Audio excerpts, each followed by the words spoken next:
I love you. Well, golly, we've done made it to the end of the fucking war era. Oh, look! Hooray! Yeah, I can't do Goofy. I'm sorry I even tried. Welcome back to Green and Faceless on the Couch. I am the Green Traveler from Gorsh. And I am the Faceless Leon, and have I got a craving? I'm just missing those crispy little fritters. Last time I said I'm cutting it out, so...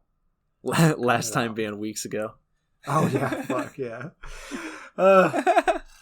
Yeah, we literally just recorded, like, an episode for the top of March, and I think this is probably coming out in, like, what, June? No, probably April or May. It's okay. Closer than we think. It feels like forever away.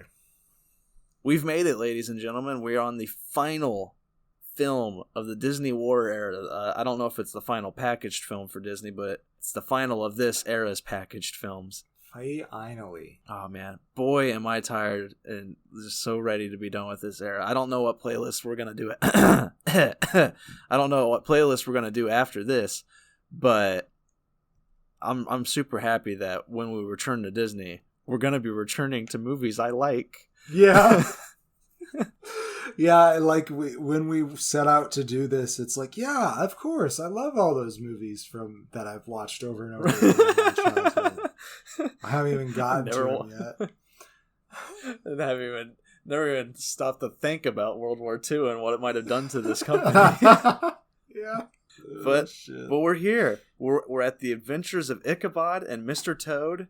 Why they named that when they present the fucking film as being Mr. Toad and then Ichabod later on? I don't know. Who fucking knows? It must have just sounded better to them. Well, I don't know. The Adventures of Mr. Toad and Ichabod, that still rolls off the tongue pretty well. You think it's so? It's a stupid title for a silly film. I don't know. Maybe they wanted to... Well, okay. So, I think that there's a really strong reason to end the film with Sleepy Hollow. So, okay. I guess that's another thing we should say is that it's 2 shorts, which is much better than 7. Agreed. Yeah, wholeheartedly agreed.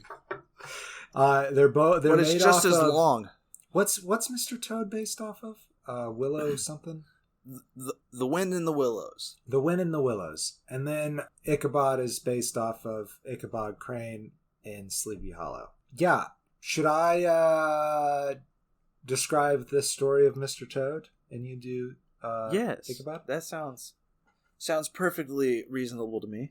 Agreeable. Yes, quite. So, first we have this English story. That's another thing that the film does, is that it mirrors these two as an English classic and a American classic, which I thought was kind of cool. Anyhow, Mr. Toad is a very rich person, but not so much because he's very frivolous and just will do, like, he gets into wild schemes and stuff, and it eventually gets him in big trouble, and he gets sent to the Slammer despite the help from his friends Agnes McBadger, Water Rat, and it's Mole. Yeah, it's just Mole. He doesn't get a second name. Aww. Yeah, it's sad. I do like Mole quite a bit. He's nice. My favorite character. Yeah. I just have a thing for moles ever since Redwall. Oh, I just love moles. Yeah, that's. You know what? Maybe not Redwall. Maybe it was Artemis Fowl and the mole. How the dwarves are basically just moles and Artemis Fowl. Might have been cool. That. I didn't know that. Yeah. I heard that wasn't very good, the adaptation. No. Maybe we'll talk about that someday. I'd love to shit all over that adaptation. Did I hear that they were doing something with Redwall? Yeah, man. They're doing a Netflix show. I'm super excited. Fuck yeah. Yeah. We'll talk that then. We'll definitely talk that. Definitely. Anything to escape the war era. Yeah. Agnes McBadger is kind of put into stewardship of, is it called Toad Hall? Is that what it's called? Whatever. He's put in stewardship of Mr. Toad's estate because he has no idea how to take care of it. He's chaotically stupid, you might say. Yeah, he is a bit. Yeah, he gets manic over his obsessions, and in particular, he gets manic over motor cars, and that's how he gets sent to prison because allegedly he's trying to sell a stolen vehicle to someone. Allegedly. So, what should we say about this short? I mean, I did enjoy it. It is enjoyable.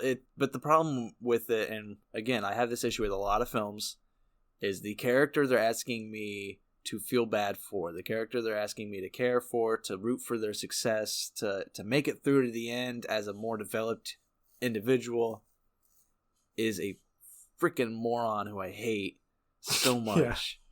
I hate Mr. Toad. He's so mean to his friends. He doesn't listen to anybody's advice. He just splurges his money like crazy just because he has it. Like, as a person living, who has lived paycheck to paycheck, I hate people like him. I hate people who have the money and just go to town on it and don't help other people at all in any other way. Right. I hate him. And in this movie, he's asking me to feel bad for him, and he doesn't develop by the end either. By the end, he's still running away from his friends. They're like, Mr. Toad. He does this little, he's acting like he's driving the car and he's scooting along the ground. It's fucking hilarious. Yeah. By the end, he's flying a plane away from him. Oh, that's right. Mr. Toad, yeah.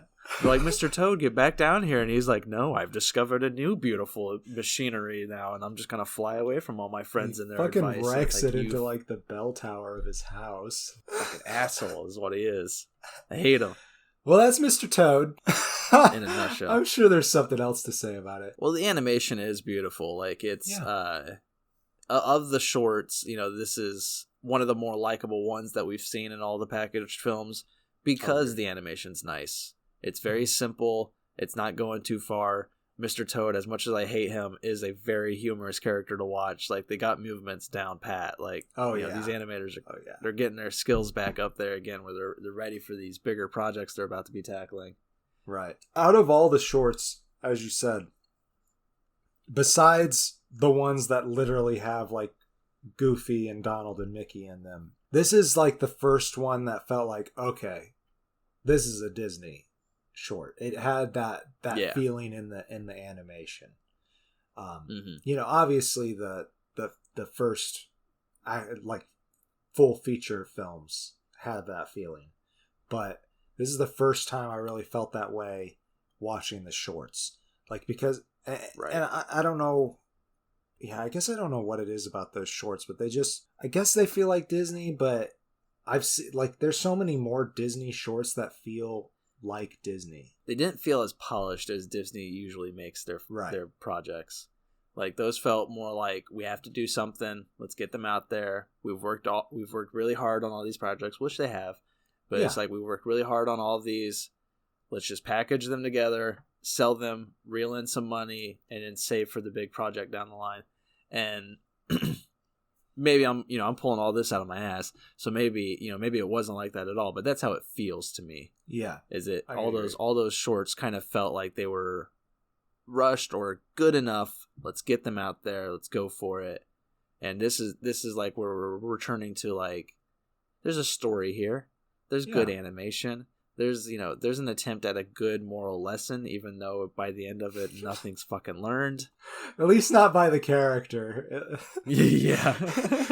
I feel like Mick Badger, Mole, and Rat. Well, Mole kind of always trusted Toad, but Mick Badger and Rat, at the end of it, they do learn a lesson, and the lesson is to, despite how willing Mr. Toad is to ignore their advice, he's not a criminal, and they thought ill of him just a little bit, and they feel bad about that. And that's kind of nice to have that resolved.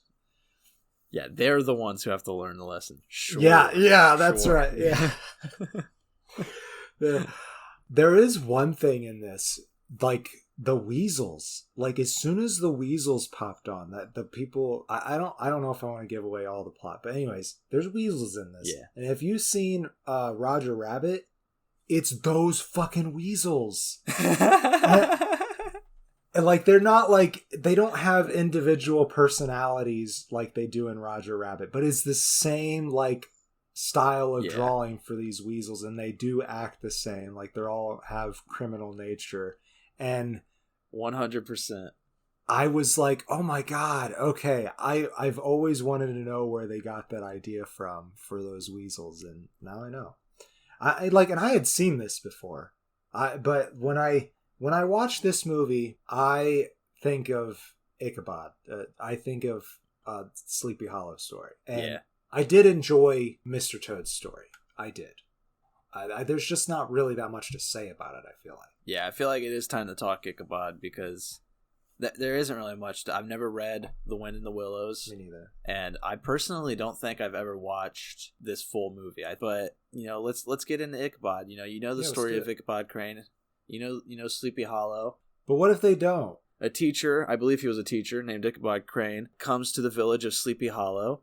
He falls in love with a very beautiful woman there, who I believe is betrothed to somebody else. Maybe not. Maybe he's not betrothed, but there is a triangle there. There is another man to vie for her interest, and Ichabod, being a long, lengthy, skinny dude, he doesn't match up to this big buff guy. And at least in the big buff guy's eyes.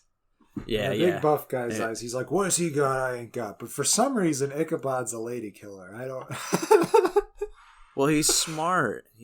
And that nose, it just hooks you. And but you don't come to the Legend of Sleepy Hollow for the incredibly long and very boring preamble of who is Ichabod Crane, what's his love life like, how's his what's he got going for him, what's he got to lose. You don't come for that. You come for the headless horseman who awaits outside the village, and if you don't get within the village on a certain night by a certain time, and he might he'll come and chase you down, he might just chop your head off and take your head because he has no head, and I guess he's looking for a head. He's in the market. He misses his. Yeah, I don't know why he would want Ichabod's, but he does. Ichabod's on the road, and he's like, fuck it. The nose is disgusting, but I'll take it. He even makes a swipe at the horse's head, which makes me wonder if he had cut off the horse's head, would he be wearing the horse head next time we saw him? Because that'd be fucking interesting. Why does the horse have a head? His horse. The headless horseman's horse. Yeah, why doesn't he just take the horse's head? Yeah. Playing at this all wrong. Oh, that was another thing. There is a character we didn't talk about in Mr. Toad, and that's Cyril Proudbottom. And they animated, and he's a horse, and they animated him the exact same way as they animated Ichabod's horse. So the whole time I was watching it, I really thought that at the end of it, Cyril was going to start talking through that horse, and that would have been hilarious. Right. That would have been hilarious, but they don't do that. Even if just like during the chase, his horse just like gets shocked and says something, like that would have been fucking funny. Well, go get out of here, governor! And then Ichabod's just like, what the fuck? Yeah. Well, there's no time to argue. But I mean, here's where I come at it with Ichabod is, I read that story as a kid. I fucking loved that story, but I didn't like the first 3/4 of the story. I only liked the last fourth. I only liked the part that got me excited, the part with the villain. I only liked the headless horseman. Everything else about it is so fucking boring. And it's the same with this short. The Tim Burton movie's not bad, though. No, the Tim Burton movie's amazing because it someday we'll talk about that if we haven't already. We might have. So. Yeah, I can't remember if we did during Halloween or not. But someday we definitely will. And he does the story justice, in my opinion. He levitates everything above its, normal boringness that is presented in the story. Because it is just very meandering, and I mean, for the time, I'm sure it wasn't too unoriginal, but like for nowadays, like this is a story that we've seen many times, the love triangle, and the geeky guy trying to get the girl, but then there's the athlete there who's just oh so handsome, and this short is just pretty boring for like 20 freaking minutes until finally it's just like, oh, did you hear the story of the Headless Horseman? Don't be outside of the town, Ichabod, at 3 a.m. in the morning. And he's like, you know what I'm going to do? I'm going to be outside of the town at 3 a.m. in the morning. There was like some reason that he had to be. I don't remember. Or maybe like, what's the guy's name? Braun or something? I don't know. But it's something like that. I don't know. Does he like dare him to go out there or something like that? I don't remember, honestly. I really don't. Like, I'm not even seeing that guy's name on the cast list. And he's the one who tells the story of the Headless Horseman. He's the harbinger. And, you know, I feel like my love for this story really does just come from that Tim Burton movie. And again, it's just, they do the horseman justice in that film. And they do him justice in this film, too. Like, again, the last fourth of this film, of this short, that is, the last, like, 5 minutes, where he's being chased by the horseman. That's great. I'm hooked. Yeah. That scene was riveting. You got the crickets and the toads croaking his name. Like, it's eerie, and it's so fun. Yeah. Oh, it's just like, I love it. Good. I love it. And it's great, but you gotta sit through so much fucking boring to get to it. Yeah. And I almost took a cat nap. I almost slept through the fun part because it's like, again, sun was shining through the window. I was bored on the couch, so I just crawled down in front of the door, you know, cuddling up with my dog. I'm just like, let's get through this war era. I gotta get through it. You and sunning in the window. You're like a cat. I am, man. don't let my dog fool you. I'm a cat person. she has changed me. She's the one who changed it. Yeah. Don't think I don't love her. I really do. Even though you hear her whining a lot in the background and you think that, you know, she's underfed and maltreated, she's 10 pounds overweight and super happy. She's don't be calling PETA on me. Just demanding. That's how to put it. That's the damn truth right there. I'm glad that the sun does your green skin well. Mm-hmm. You know, especially since your planet has a red sun. That's why my planet pretty much died off. I'm like Superman. I get power from the yellow sun. Oh shit! What powers? You haven't shown me. Yeah, they're not that good. They're not that good. I can read really fast. I can read really fast. Yeah, honestly, that is one of them. I could read really fast. I could turn wine into water, which sucks. Like, yeah, come on, that's not fun. Especially if you do it on accident. No, right? You know how many parties I've ruined. Oh man. So yeah, in the inverse of what you were saying about the movie, like I said, I've watched this several times. The only thing I remember about this movie was Mr. Toad driving the car and the Headless Horseman scene. So, right, really rewatching this was a complete surprise to me of all the different stuff that was in it. Not to say that I had a great time during like the because so it's still the 40s and the women characters are not very well developed, especially the lady that Ichabod's trying to get with. She doesn't even have any speaking lines, if I recall. Mm-hmm. There is this one lady there, the stouter lady, who like is sitting next to Braun or whatever the fuck his name is, and she's like scooting over to him, and he's just like, ugh. And I'm like, hey man, that girl's cute. Maybe she's worthwhile. You don't fucking know. Right, but she doesn't have the cute button nose and the blank face. Yeah, the blank face. Yeah, she doesn't blankly stare off into space. Yeah, they really don't even give Ichabod's, like, again, no speaking lines, but they really don't give her much like emotive features at all. She really is just like a cut and paste cardboard cutout. Yeah, but you know, whatever. It's what do you think? Yeah. How long is this interpretation of Sleepy Hollow? Like 30 minutes, if that. So I mean, they're not going to be able to put everything in there, but you think she'd have a couple lines, right? And like that's the problem really with this whole movie overall is, again, 2 shorts versus 7 shorts. Much more enjoyable. Problem is, the 7 shorts took about the same time to show as these 2 shorts took to show, And they could have cut this one down to 40 minutes and I would have been happy. Like, cut both of these shorts to pieces, make it much, much quicker.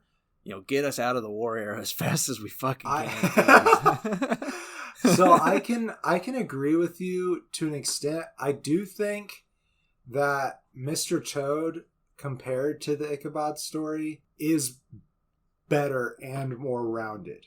There's you know, we didn't really talk about it very long. There isn't much to say about it, but all the characters do have something going on. Yeah. The Sleepy Hollow story, it's literally the only character who gets developed is Ichabod. That's it. Well, his nose gets pretty developed. Yes, they do talk a lot about his physical appearance. Like, a lot. Mm-hmm. Yeah, quite a lot. Almost more than they talk about the character. Yeah, almost more, yeah. And, you know, there are so many other characters in that movie, in that short, that is, that could have been developed in the amount of time that they had. So I agree with you that there's stuff that could be cut from this movie, but I think it's all in the Sleepy Hollow thing, because I don't know, I couldn't think of what to cut from The Wind in the Willows. Is that what it's called? Sorry, English people. You are correct. I thought out of all the packaged films, the framing in this one was pretty cool. Oh yeah, where it's like you're in this like library, and there's this English narrator at the beginning, and he's like, "This is my favorite. I don't know what accent I'm doing, but it's my favorite classical novel." Yeah, and that English guy was Basil Rathbone, famous. I think he played a pirate in some silent films. I don't know much about Basil Rathbone. Me neither. It's too long ago. Sorry. Grandparents of the world. But the second one is a name I'm more familiar with. The second story is narrated by Bing Crosby. Yeah. And I know him a lot. My grandma had records of him. And right. I think I have records of him now. somewhere in my apartment. Well, we'll have to get you a record player so we can actually listen to it. I do technically have one. It's currently sitting in the trunk of my car. I put it in there not too long after I had my gallbladder surgery a couple years ago when my grandma passed. I still haven't removed it. I've been too lazy to just pop my trunk and take it out of there. I feel bad. I feel real terrible about that. I'm so sorry, Grandma. I hope it works. Hey, still. After the pandemic's over, we'll get it out and we'll listen to some records. Yeah. Some good old. She has a lot of Bing Crosby Christmas records, I remember. Nice. Well, anywho, one thing that I thought was really funny was at the end of Sleepy Hollow when all the creepy stuff is going on. And there's this like gust of wind that even like transports from the short into the library, and Bing Crosby's just like, "I'm getting out of here." It's like, you're the one telling the story, dude. Right. I mean, it's a good creepy like early horror story. You know, it's got such a great villain. Like the Headless Horseman he's creepy as fuck. He is. I wish that it focused more on him. I think that was the same thing that you were really saying earlier. I mean, yeah, like what Tim Burton's movie, they give him an origin story, they develop his character, it's Christopher fucking Walken, it's funny, right? And I love it. Yeah. Oh my god, with the teeth. Oh god. I do love though in that movie, since we're bringing that up, like there's a lot with the politics of the town too, like. Yeah, there's a lot of good elements that he brought to it. But yeah, I think we did. We talked about it. So how do you rate this? I give it 2.5. It's one of the more enjoyable shorts.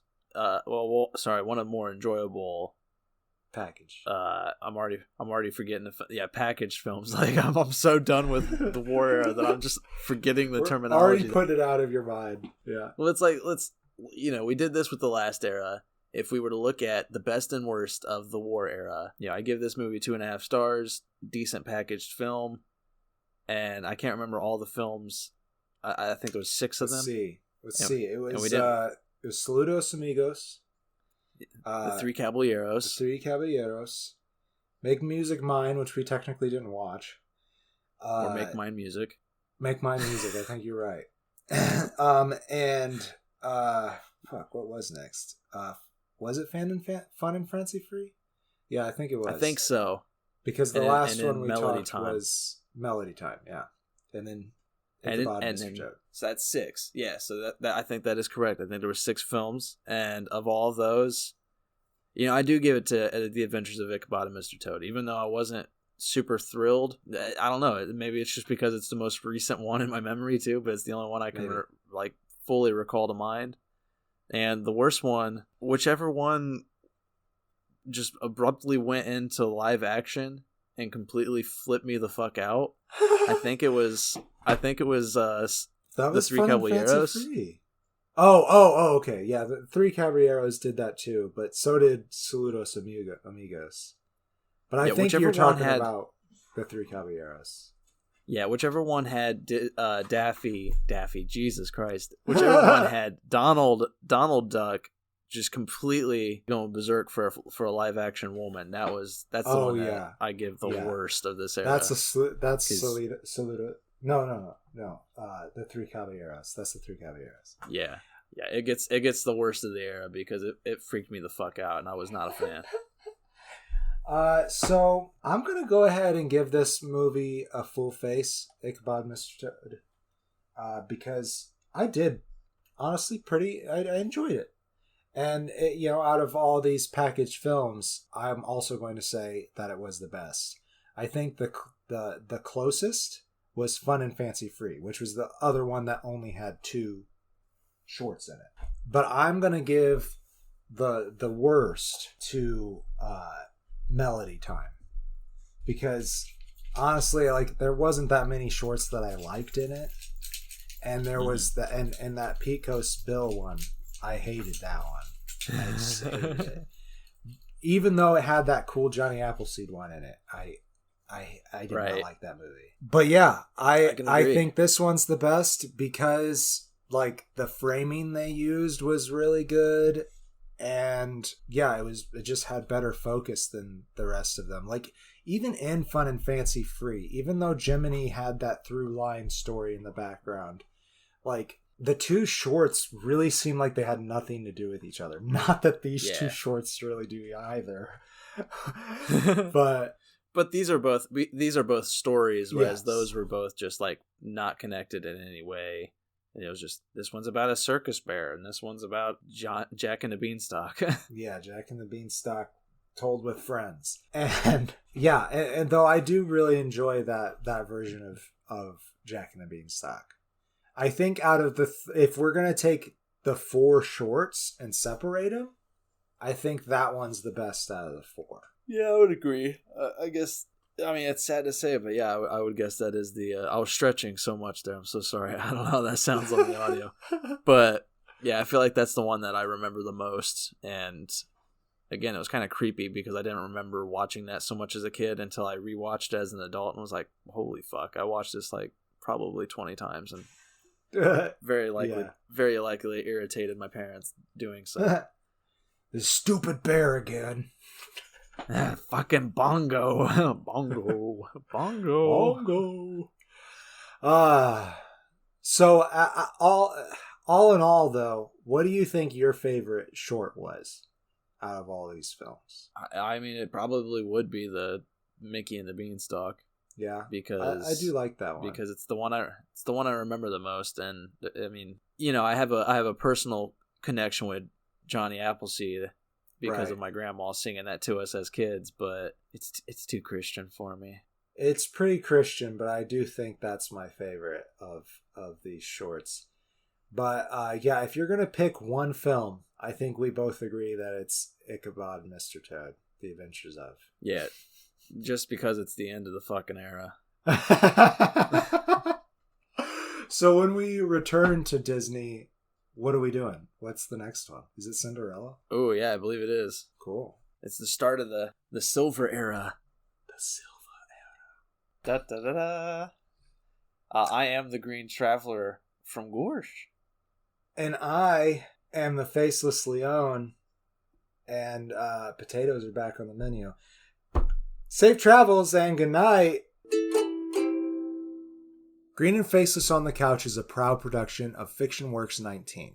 If you like the show, please show your support by rating and reviewing us on Apple Podcasts. Like, follow, subscribe, wherever you might listen. We also now have a Patreon account. If you feel so inclined to support us in a financial manner, please become a patron by visiting patreon.com/greenandfaceless. You can also find more information about us on our Facebook account or on the FictionWorks19 Instagram account. Thank you so much for listening.